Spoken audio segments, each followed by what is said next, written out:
Okay, before we get to that, global oil reserves, 2 Financial Times articles. One is the growing risk of a non-linear spike in oil prices from the Financial Times, published 9 hours ago.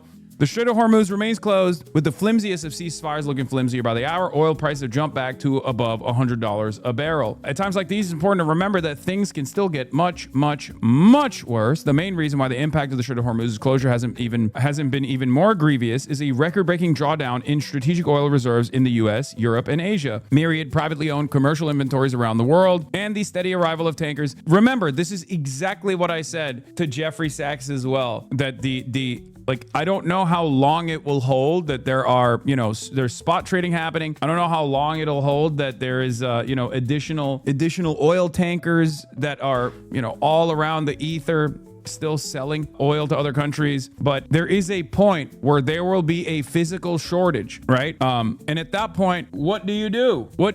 There is no way that you can continue this song and dance when there is a physical shortage. It will lead to a market crash potentially, because reserves are eventually going to run out. Oil is a physical product. It's not a speculative asset that you can just invent more of magically. If there is not a physical commodity that is transiting through the fucking Strait of Hormuz, which is responsible for 20% of the entire globe's energy markets, that is responsible for almost the entirety of the Asian market's energy supply, at some point, people are just not going to have it, right? They're just not going to have enough oil. What happens to the prices then? Together, these have acted as a powerful shock absorber for the global energy market, keeping the price increases a little bit contained. As Barclays' Ajay Yaksha wrote this week, it's like the world has lost its job but has kept living reasonably comfortably off its crude oil nest egg and unemployment benefits.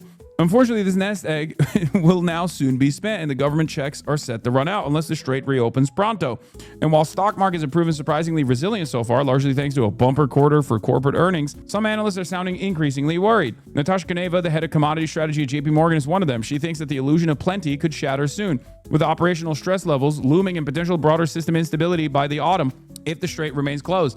We've already seen some shocks. We've already seen some of that instability. Spirit Airlines actually had to shutter their operations because the price of jet fuel went up too much, and they already were operating on very slim margins to begin with. On a good economy, on a healthy energy market, they were still having a hard time keeping up and continuing their operations, and now they're gone. That's a huge deal. Under normal circumstances, the market is supposed to respond to that, to be like, wow, a low-cost carrier out of nowhere evaporates. That's a big deal. And yet we don't have a normal market where everyone is just holding on to the idea that, things are going to be good somehow. While the world began the year with the equivalent of over 8 billion barrels of oil in tankers, pipelines, depots, salt caverns, and practice, not every barrel can be drawn. Out of the 8.4 billion barrels in global inventories, we estimate only 0.8 billion barrels are realistically available without pushing the system into operational stress. As of April 23rd, roughly 280 million barrels have already been consumed to cushion the impact of the conflict. On paper, that still suggests comfortable buffers. In practice, the picture is more complicated. Floating storage can be tapped quickly, but only a slice of onshore inventories, around 580 million barrels, is readily accessible.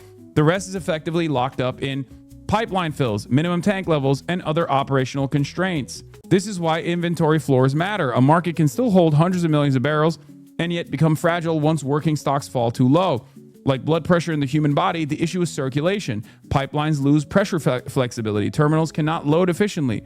Refiners struggle to secure the right grades on time, and traders bid aggressively for nearby supply. The system does not fail because oil disappears. It fails because the circulation network no longer has enough working volume. The same principle applies to refined products. Product inventories are somewhat more flexible than crude, but a meaningful portion must still be maintained as a strategic and operational buffer, particularly to support critical sectors such as transportation and aviation. OECD inventories offer a clear example of this operational floor.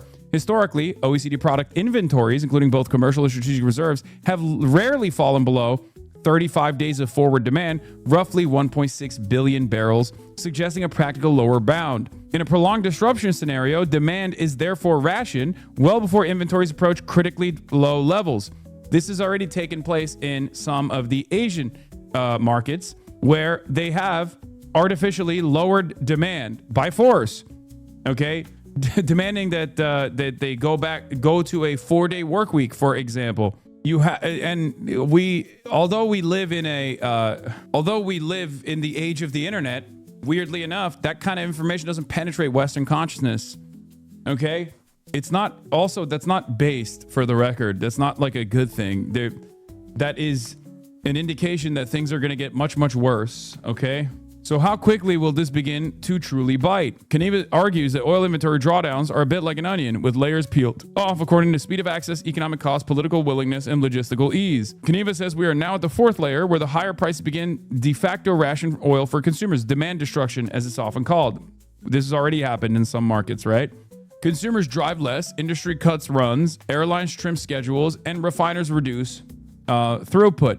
In effect, the market is shifting from a managed adjustment driven by SPR releases and floating storage to a forced adjustment where price becomes the primary balancing tool.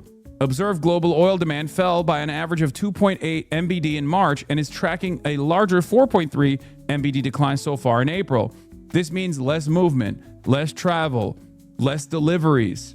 This means a decrease in productivity. And a decrease in productivity, especially for countries that are responsible with manufacturing, means less supply overall for the goods that you normally get. So it translates to higher prices for the American markets, for the Western markets that are not producer economies, but consumer economies specifically. You get to experience it in the form of inflation, okay? Less supply with the same demand means higher prices. Although we have a delayed shock here in the Western world, both with the oil that transits due to the length of the trip, oil that transits to the United States of America, and also less of a need of oil coming from the Persian Gulf, we will still see increased prices in the Western world in commercial airlines, delivery prices, and specifically the price of commodities. Okay, price of goods that you're purchasing, because there's just less goods readily available overall because less goods are being produced. Given the magnitude of the demand pullback, our balance now suggests OECD commercial inventories are on track to approach operational stress levels by early June. The fifth layer. Operational minimum stocks are typically the last barrels drawn and in practice are deliberately avoided. Pipeline fill, tank bottoms, line pack equivalents, minimum terminal inventories, and the product stocks required for day-to-day continuity are rarely accessed because drawing them materially increases the risk of operational disruption and a broader system instability. On our estimates, OECD commercial stocks could fall to these operational floors by September if the Strait of Hormuz remains closed, assuming demand destruction stabilizes at 5.5 MBD. Now, I guess a good thing for the oil markets is a much faster deadline that is approaching, the deadline of the Beijing summit. Okay, Donald Trump is going to Beijing. Donald Trump is going to have a conversation with Xi Jinping. In that conversation, I suspect this will be the main topic of concern as opposed to what happens in Taiwan. Donald Trump might quite literally ask Xi Jinping for help. China has obviously bailed out the United States of America in the past. This would be yet another instance of China bailing out the United States of America, which I suspect is what will take place. China will say, okay, we'll go to Iran, and we'll commit to a multilateral cooperative agreement to ensure that there is long-standing peace and security in the Strait of Hormuz. I don't know how much of the Iranian demands will be addressed in that security agreement, and this will probably end up cutting Israel out of the deal once more. I don't know what Israel will do in the process, but that's what I think is going to happen. Why the fuck would China help? What do you mean? Because China wants stability. Copium? No, China wants stability. I'm not saying China is going to pressure Iran.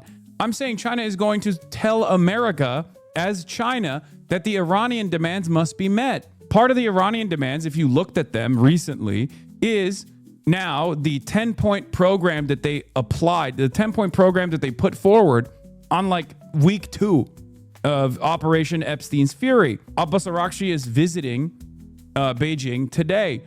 I suspect conversations will revolve around getting China to communicate the Iranian demands directly to Donald Trump from a position of tremendous leverage, because China has tremendous leverage over Donald Trump, now has even more leverage over Donald Trump, because China could be China could be the country that, opens up the Strait of Hormuz from Donald Trump's perspective. China needs the oil and chemicals and fertilizers, so they're very interested in getting this wrapped up too. Exactly. China is a trade maxer country, as you know. And obviously, as a trade maxer country that relies heavily on the Persian Gulf for all of its energy needs, for all of the precursory chemical needs that they have for the fertilizer, they want the Strait of Hormuz to open up as well.